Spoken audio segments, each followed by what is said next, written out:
Selamat malam Bapak, Ibu, Saudara-saudara, anak-anak yang dikasihi dalam Tuhan kita Yesus Kristus. Kita akan memulai ibadah keluarga pada malam hari ini. Tata ibadah keluarga di malam hari ini, tata ibadah bulan Pelkes.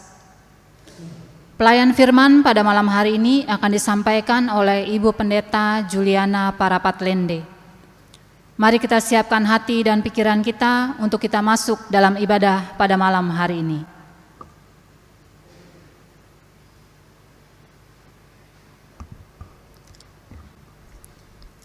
Hari ini kami belajar bahwa ketika kami membuat orang lain tertawa dan bahagia, kami pun merasakan sukacita dan bahagia. Biarlah kami menutup hari ini dengan syukur bahwa Engkau telah melayani kami lewat sesama kami, dan kami pun dimampukan untuk melayani Engkau lewat sesama kami. Mari kita menyanyikan Ginung Jemaat 64, Bila Kulihat Bintang Gemerlapan, ayatnya, baitnya yang pertama dan yang kedua.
Jemaat yang dikasihi Tuhan, mari kita masuk dalam doa pembukaan.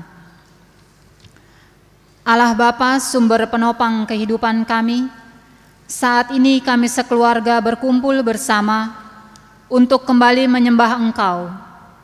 Malam ini kami akan mendengarkan firman-Mu dan hidup kami dibaharui oleh Roh Kudus-Mu, sehingga kami mau belajar untuk berserah dan selalu siap untuk melayani bersama-Mu. Dalam nama Yesus kami berdoa. Amin. Jemaat yang dikasihi Tuhan, kita akan masuk dalam pembacaan Mazmur yang diucapkan secara silih ganti, yang terambil dari Mazmur pasal yang ke-31, ayat yang ketiga sampai yang keempat, yang menyatakan, "Sendengkanlah telingamu kepadaku, bersegeralah melepas aku. Jadilah bagiku gunung batu tempat perlindungan, kubu pertahanan untuk menyelamatkan aku, sebab Engkau bukit batuku dan pertahananku. Dan oleh karena namamu, engkau akan menuntun dan membimbing aku. Jemaat dipersilahkan duduk. Jemaat yang dikasihi Tuhan, mari kita mengangkat pujian kembali dari Gita Bakti 6, bait yang pertama dan kedua, bernyanyilah orang percaya dan apa yang seterusnya.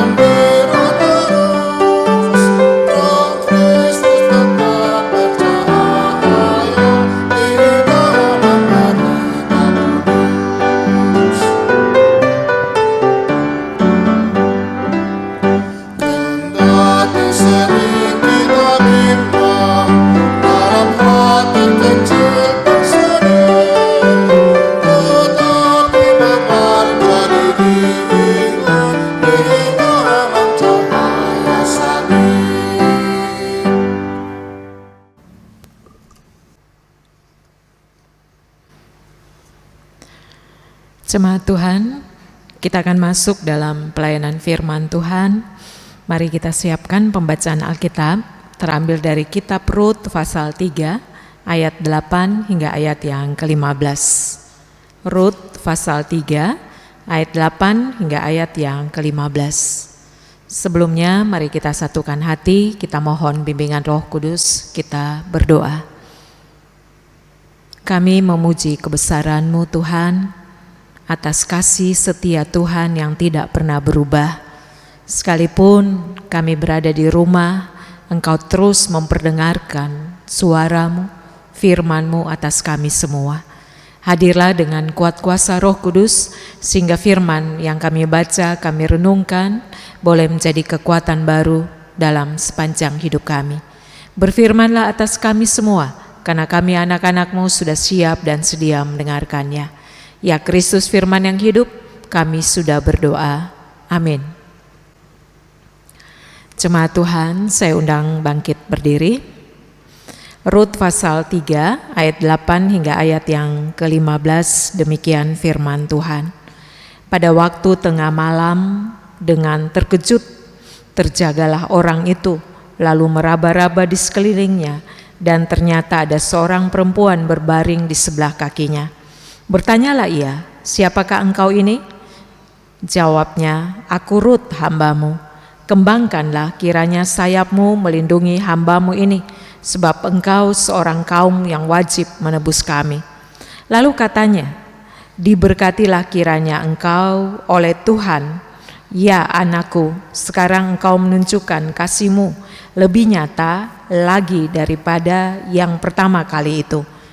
Karena engkau tidak mengejar orang-orang muda, baik yang miskin maupun yang kaya. Oleh sebab itu, anakku, janganlah takut. Segala yang kau katakan itu akan kulakukan kepadamu. Sebab setiap orang dalam kota kami tahu bahwa engkau seorang perempuan baik-baik. Maka sekarang memang aku seorang kaum yang wajib menebus, tetapi walaupun demikian masih ada lagi seorang penebus yang lebih dekat daripadaku. Tinggallah di sini malam ini dan besok pagi, jika mau menebus engkau, baik, biarlah ia menebus, tetapi jika ia tidak suka menebus engkau, maka akulah yang akan menebus engkau. Demikian demi Tuhan yang hidup, berbaring sajalah tidur sampai pagi. Jadi berbaringlah ia tidur di sebelah kakinya sampai pagi. Lalu bangunlah ia sebelum orang dapat mengenal. Sebab kata Boas, janganlah diketahui orang bahwa seorang perempuan datang ke tempat pengirikan. Lagi katanya, berikanlah selendang yang engkau pakai itu dan tadahkanlah itu. Lalu ditadahkannya selendang itu, kemudian ditakarnyalah 6 takar jelai ke dalam selendang itu. Sesudah itu pergilah Boas ke kota. Demikian firman Tuhan. Yang berbahagia adalah mereka yang mendengarkan firman Tuhan dan yang memeliharanya. Haleluya.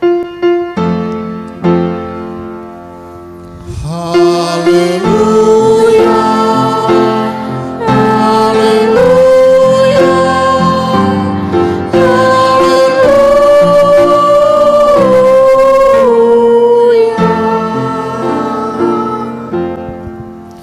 silakan duduk. Saudara-saudara yang terkasih dalam Tuhan Yesus Kristus, mari kita lihat ayat yang ke-11. Oleh sebab itu, anakku, janganlah takut. Segala yang kau katakan itu akan kulakukan kepadamu. Sebab setiap orang dalam kota kami tahu bahwa engkau seorang perempuan baik-baik. Saudara-saudara yang terkasih dalam Tuhan Yesus Kristus, kita tahu bersama bahwa relasi mertua dan menantu acap kali menjadi sebuah relasi yang berduri. Kesalahpahaman dan luka yang bernanah tidak jarang terjadi dalam sebuah relasi menantu dan mertua. Dan kita juga menyadari bersama bahwa persoalan demi persoalan itu terus ada dalam sebuah hubungan menantu dan mertua.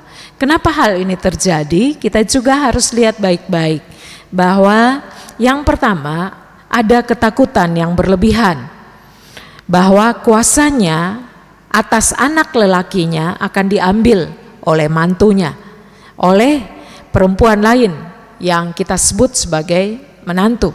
Sehingga kadang seorang mertua begitu curiga, begitu sangat memperhatikan anak laki-lakinya sampai dia lupa kalau anak laki-lakinya itu sudah menikah.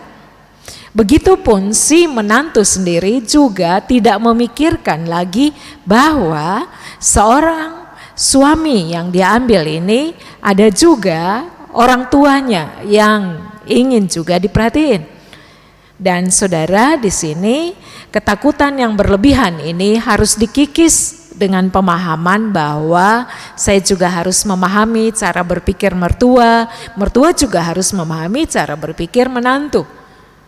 Setidak-tidaknya kita harus bisa menyatukan pikiran kita sehingga kita tidak berada dalam ketakutan yang berlebihan. Kalau orang tua dari suami kita memperhatikan, kita tidak curiga. Begitupun ketika istri dari anak kita memperhatikan dia karena dia adalah suaminya. Dan yang kedua, saudara-saudara yang terkasih, ada perbedaan waktu generasi antara mertua dan menantu. Saudara perlu diingat bahwa zaman kita sebagai mertua itu berbeda. Zaman kita mungkin masih pakai kompor, masih pakai hal-hal yang sederhana. Sementara sekarang cuci baju sudah pakai mesin cuci, kita juga pakai kompor gas, semuanya sudah lebih praktis. Nah, kemudahan ini bukan supaya kita merasa terjajah, karena kita selalu membawa bahwa dulu mama pakai begini dan begitu, sementara kamu begini dan begitu. Seharusnya kita menyadari bahwa ada perbedaan generasi. Dan kalau kita menyadari hal ini, kita juga melepaskan hak-hak kita bahwa anak saya sudah menikah. Dan kemudahan-kemudahan ini kita juga harus tahu bahwa zaman kita berbeda. Hal yang ketiga, saudara-saudara yang terkasih, ada faktor budaya. Orang tua merasa tetap bertanggung jawab terhadap anaknya. Padahal saudara, di dalam Alkitab dikatakan bahwa mereka bukan lagi dua tetapi satu. Mereka akan meninggalkan orang tuanya dan bersatu dengan suami atau istrinya. Jadi memang ada faktor budaya bahwa saya bertanggung jawab terhadap anak saya, tetapi kita juga harus paham baik-baik bahwa mereka adalah orang yang sudah harus bertanggung jawab terhadap diri mereka, terhadap istri, terhadap suaminya.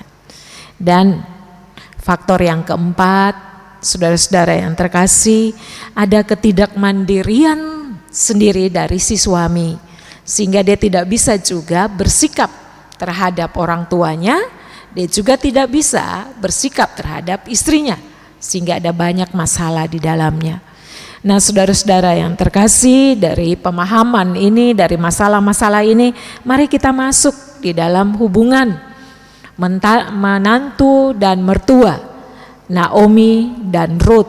Ini kita bisa belajar banyak, sehingga rumah tangga anak-anak kita bisa lebih baik, kita juga lebih dewasa, kita juga harus paham bahwa mereka adalah anak-anak yang sudah menikah, mereka juga adalah anak kita sendiri sekalipun itu adalah menantu. Nah, mari kita belajar dari Rut dan Naomi. Saya mau kemukakan tentang sikap Rut. Rut adalah seorang perempuan yang hebat. Dia mendampingi Naomi, padahal tidak ada alasan dia harus mendampingi Naomi. Suaminya sudah meninggal, sekalipun suaminya adalah anak Naomi. Dia mendampingi Naomi ketika Naomi adalah seorang mertua yang tidak punya apa-apa, mertua yang miskin. Tetapi penuh kasih dia mendampingi Naomi. Bahkan saudara-saudara, kita bisa lihat dalam Rut pasal 1 ayat 16 dan 17. Begitu kekehnya Rut, dikatakan apa? Janganlah desak aku meninggalkan engkau dan pulang dengan tidak mengikuti engkau. Sebab kemana engkau pergi, ke situ jugalah aku pergi. Dan di mana engkau bermalam, disitulah juga aku bermalam. Bangsamu lah bangsaku dan Allahmu lah Allahku. Di mana engkau mati, aku pun mati. Di sana dan di sanalah aku dikuburkan. Beginilah kiranya Tuhan menghukum aku. Bahkan lebih lagi daripada itu, jikalau sesuatu apapun memisahkan aku dari engkau selain daripada maut. Jadi dari awal Rut sudah belajar tentang Naomi, sehingga dia begitu yakin untuk tidak meninggalkan Naomi, dan bangsa Naomi menjadi bangsanya, Allah Naomi menjadi Allahnya. Dan saudara, setelah itu ketika dia mendampingi Naomi, apakah dia biarkan Naomi saja begitu? Tidak. Dia bekerja untuk menghidupi Naomi dan dirinya. Sehingga saudara, sampailah dia di tanah milik Boas, dan pada saat itu dia terus hadir di sana untuk mengambil sisa-sisa dari gandum yang dipanen.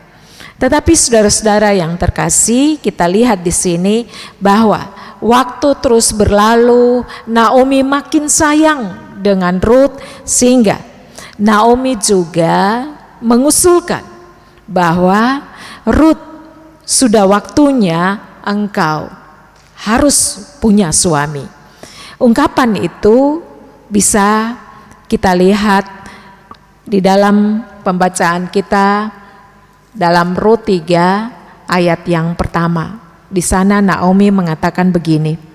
Lalu Naomi mertuanya itu berkata kepadanya, "Anakku, apakah tidak ada baiknya jika aku mencari tempat perlindungan bagimu supaya engkau berbahagia?" Jadi saudara-saudara yang terkasih, tidak datang dari Rut, tetapi datang dari seorang mertua yang sangat menyayangi mantunya, sehingga dia mengusulkan bahwa sudah waktunya engkau menikah, sudah waktunya engkau mendapat perlindungan. Dan saudara, sehingga dia mengajarkan kepada Rut supaya Rut mulai berhias diri untuk pergi ke tempat pengirikan daripada Boas, dan di sana Rut begitu taat melakukannya. Dan dalam pembacaan kita dikatakan bahwa ketika malam itu Boas melihatnya bahwa Rut ada di tempat pengirikan itu, Boas bertanya, "Siapa kamu sebenarnya?" Dan Rut menjawab, "Aku Rut, hambamu." Bahkan Rut langsung mengungkapkan, "Kembangkanlah kiranya sayapmu melindungi hambamu ini, sebab engkaulah seorang kaum yang wajib menebus kami." Saudara-saudara yang terkasih, Rut tahu bahwa Boas ini adalah orang satu-satu yang bisa menebus Rut bersama dengan Naomi. Dan saat itu saudara-saudara, reaksi dari Boas sangat dewasa. Boas bukan seorang yang berpikir oleh nafsu, tetapi dia tahu adat istiadat, dia tahu cara berhadapan dengan Naomi dan Rut.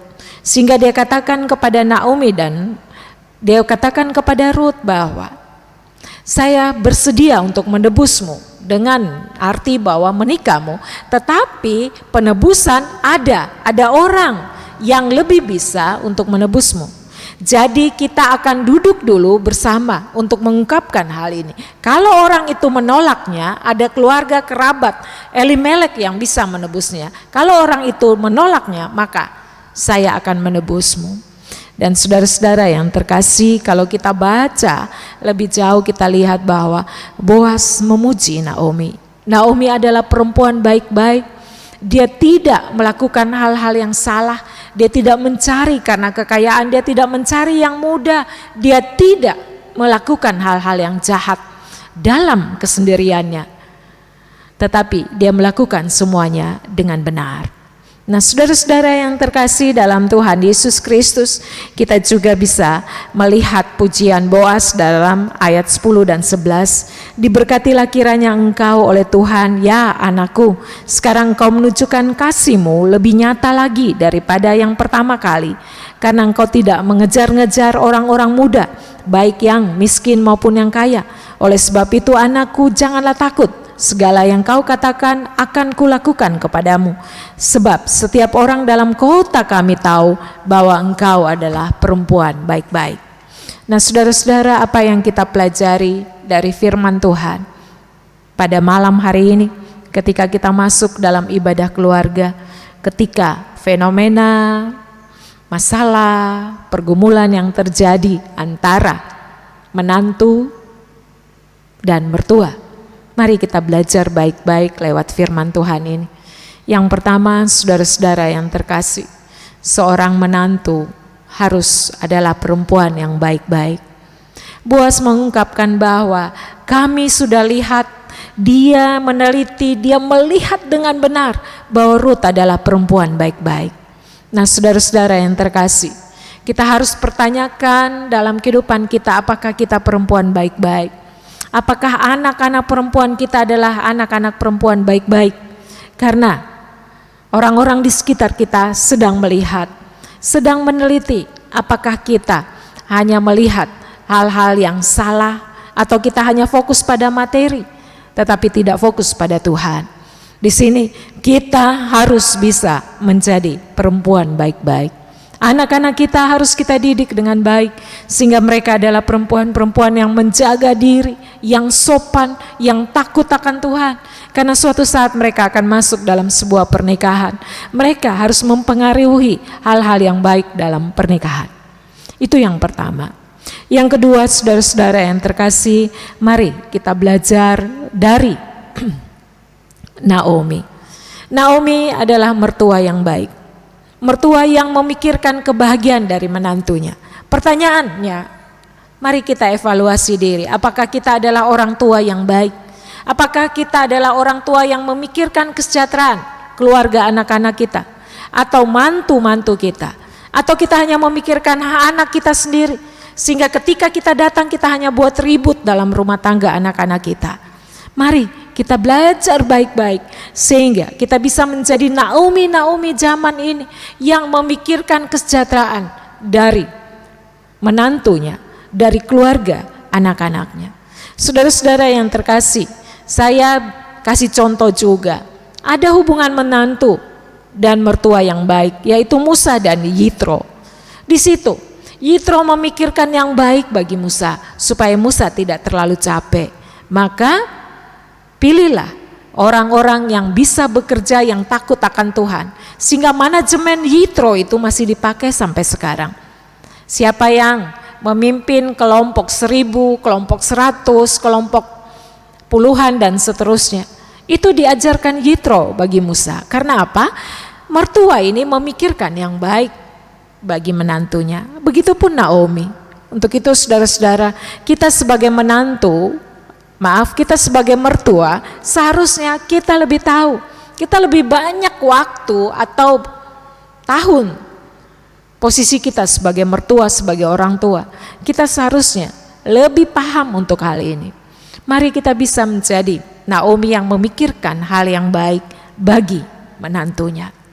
Sehingga dalam hubungan yang terjadi bukan hubungan persaingan, bukan hubungan yang saling menjatuhkan, menjelekkan, tetapi suatu hubungan antara orang tua dan anak yang saling mengasihi karena kita memikirkan yang baik darinya. Yang ketiga, saudara-saudara yang terkasih dalam Tuhan Yesus Kristus, hubungan Naomi dan Ruth. Ini suatu hubungan yang harus kita pelajari, bahwa Naomi memikirkan yang baik bagi Ruth, tetapi Ruth juga memikirkan yang baik bagi Naomi. Kadang tidak ada timbal balik, mertua memikirkan yang baik bagi menantunya, menantunya acuhnya minta ampun. Tetapi di sini berbeda.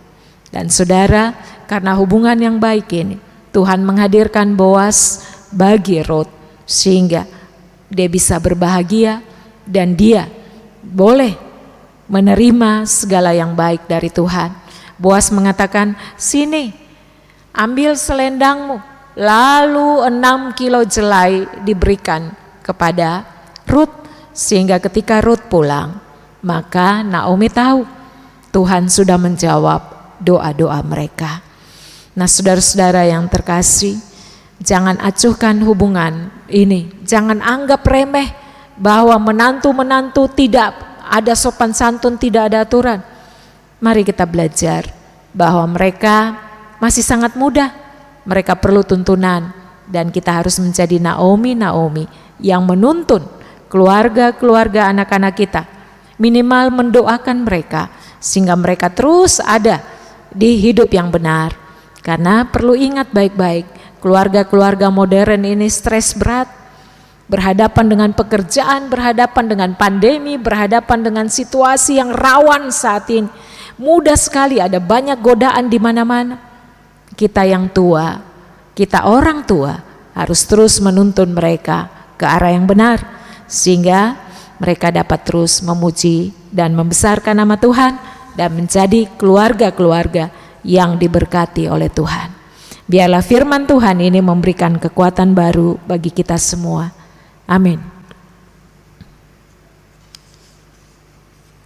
Saudara-saudaraku, mari kita menyanyi dari Gita Bakti 50 ayat 1 dan 2.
Mari kita satukan hati, kita masuk dalam doa syafaat. Kita berdoa. Tuhan Yesus yang di sorga, kami datang menaikkan syukur terima kasih untuk kebenaran firman-Mu, bahwa bila keluarga saling mengasihi, mertua dan menantu hidup dengan baik, maka kami akan menerima berkat-berkat dari Tuhan, dan Tuhan juga akan memampukan kami menerima satu dengan yang lain. Dan biarlah firman Tuhan ini terus menerangi jalan hidup kami, sehingga kami juga boleh menjadi keluarga yang baik, anak-anak kami hidup dalam kebaikan, dan orang-orang di sekeliling kami juga dapat memuji dan besarkan nama Tuhan. Kami satukan hati, kami berdoa untuk orang-orang yang sedang berada dalam tekanan hidup karena hubungan yang kacau antara menantu dan mertua. Engkau selamatkan mereka, Engkau juga memberikan hati yang rendah hati untuk menerima satu dengan yang lain, memikirkan yang baik bagi orang lain, bagi mertua, bagi menantu, sehingga kami juga boleh merasakan kebaikan Tuhan dalam rumah tangga kami. Saat ini Tuhan Yesus, dalam ibadah keluarga, kami juga mau berdoa untuk mereka yang berada dalam keluarga yang persoalannya banyak. Tuhan juga angkat pergumulan mereka sehingga mereka tetap bersandar kepada-Mu. Mereka tahu proses Tuhan begitu hebat dan waktu Tuhan akan terus terjadi dalam hidup mereka. Tuhan akan memulihkan mereka seperti Tuhan memulihkan keluarga Naomi dan Ruth. Terima kasih banyak Tuhan. Kami mau berdoa secara khusus untuk bangsa Indonesia. Tidak berhenti-hentinya kami terus berdoa sehingga bangsa kami dipulihkan, baik ekonomi, keamanan maupun ancaman pandemi corona ini. Biarlah terbebas dari bangsa kami dan bangsa kami menjadi dewasa untuk memaknai semua yang terjadi. Begitupun Tuhan, kami terus berdoa untuk warga Indonesia. Berilah kami kemampuan untuk mengikuti protokoler pemerintah sehingga kami boleh memberhentikan penyebaran virus ini. Kami juga memohon kepadamu mereka yang terkena virus ini, mereka yang menjadi orang dalam pemantauan, mereka kiranya Tuhan mengasihi dan Tuhan juga hadir dengan kuasa-Mu sehingga saudara-saudara kami ini boleh pulih dan sembuh. Kami juga berdoa secara khusus untuk jemaat GPIB Rene.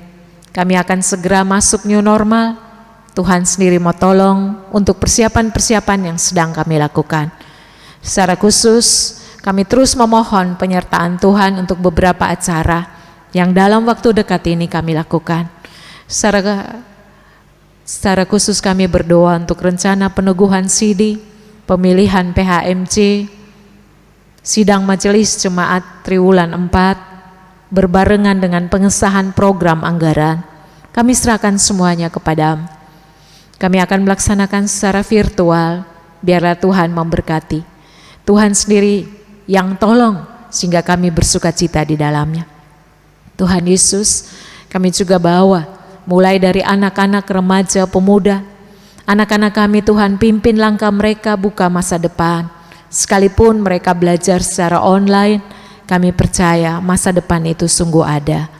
Kami juga bawa memohon Engkau berkati orang tua lanjut usia, mertua, menantu, berilah hubungan yang baik di dalamnya. Kami juga berdoa untuk keluarga-keluarga yang sedang bergumul karena duka cita, karena sakit penyakit, karena tekanan-tekanan ekonomi. Tuhan juga selamatkan. Terima kasih banyak Tuhan.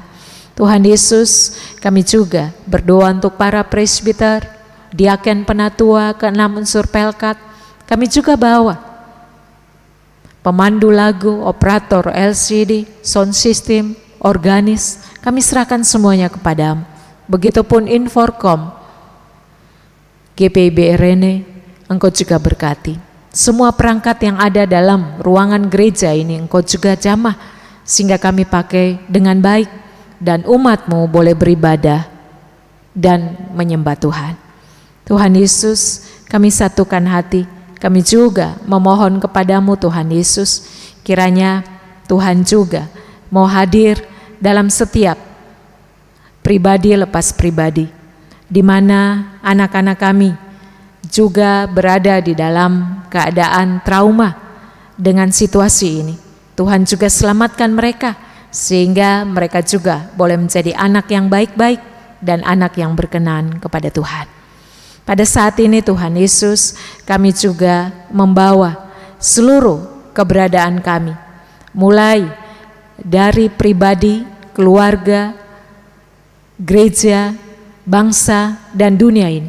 Kami mohon ampun atas segala salah dosa yang sudah kami lakukan. Tuhan jamah, Tuhan tolong, Tuhan selamatkan, Tuhan pulihkan. Karena kami tahu Engkau masih bekerja sampai sekarang. Khususnya di daerah-daerah Pelkes, hamba-hamba Tuhan, Engkau juga jangkau mereka dengan kekuatan-Mu. Para pendeta, pendeta emeritus, dan juga janda-janda pendeta, Tuhan jangkau mereka dengan kasih, sehingga mereka tetap bersandar kepadamu. Dan bulan Pelkes ini adalah bulan kesaksian pelayanan untuk kami juga. Tetap meletakkan semuanya di dalam tangan Tuhan, dan kami tahu pertolongan Tuhan hadir di dalamnya. Terima kasih banyak Tuhan, kami alaskan syafaat ini hanya di dalam nama anak-Mu Yesus Kristus, Tuhan dan Juru Selamat kami, yang sudah mengajar kami berdoa. Bapa kami yang di sorga, dikuduskanlah nama-Mu, datanglah kerajaan-Mu, jadilah kehendak-Mu di bumi seperti di sorga. Berilah kami pada hari ini makanan kami yang secukupnya, dan ampuni akan kesalahan kami, seperti kami juga mengampuni orang yang bersalah kepada kami. Dan janganlah membawa kami ke dalam pencobaan, tetapi lepaskanlah kami daripada yang jahat.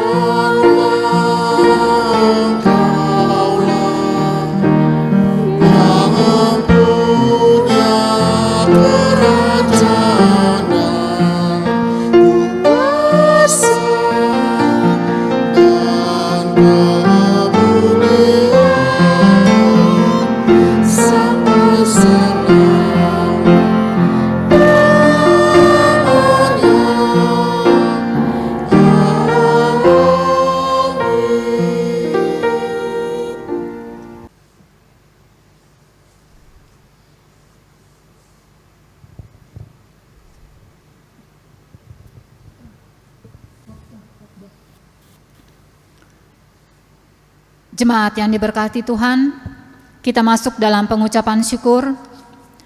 Kasih Tuhan sungguh memberkati kehidupan kita. Marilah dengan sukacita dan syukur kepada Tuhan, kita memberi persembahan kepadanya dengan mendengar kesaksian dari Mazmur 79 ayat yang ke-13 yang mengatakan, maka kami ini umat-Mu dan kawanan domba gembalaanmu akan bersyukur kepadamu untuk selama-lamanya dan akan memberitakan puji-pujian untuk-Mu turun-temurun.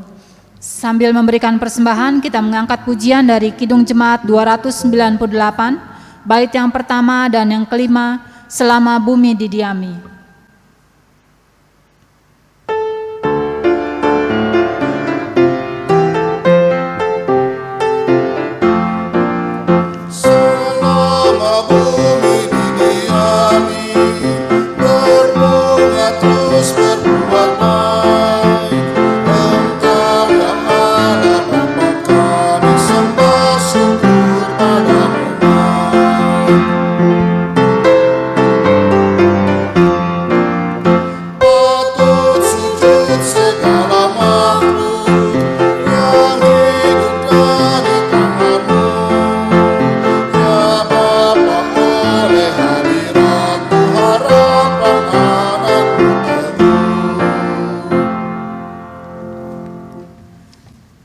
Jemaat yang dikasihi Tuhan, saya persilahkan berdiri.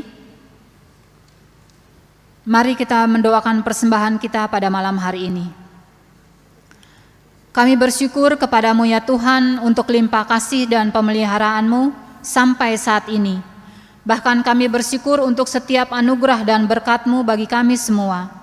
Berkati dan kuduskan persembahan yang kami bawakan ini menjadi berkat dalam karya kasih dan kesaksian bagi sesama, bahkan untuk memuliakan nama-Mu di dunia. Amin.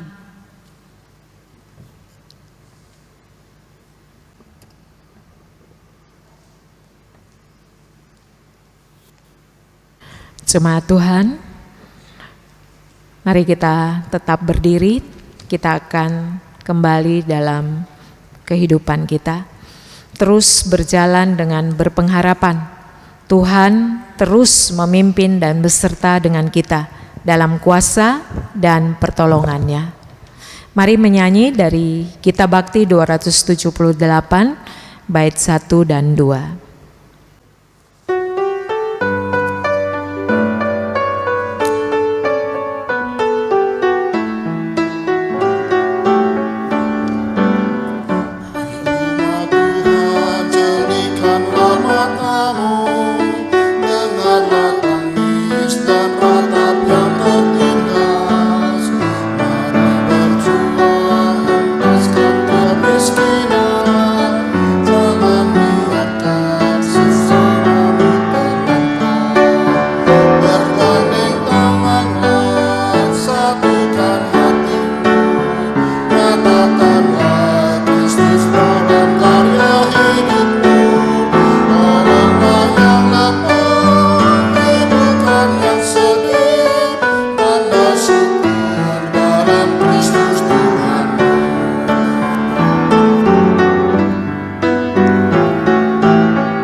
Arahkanlah hati dan pikiran kepada Tuhan, serta terimalah berkat-Nya. Sebab Tuhan, Dia sendiri akan berjalan di depanmu, Dia sendiri akan menyertai engkau, Dia tidak akan membiarkan engkau dan tidak akan meninggalkan engkau.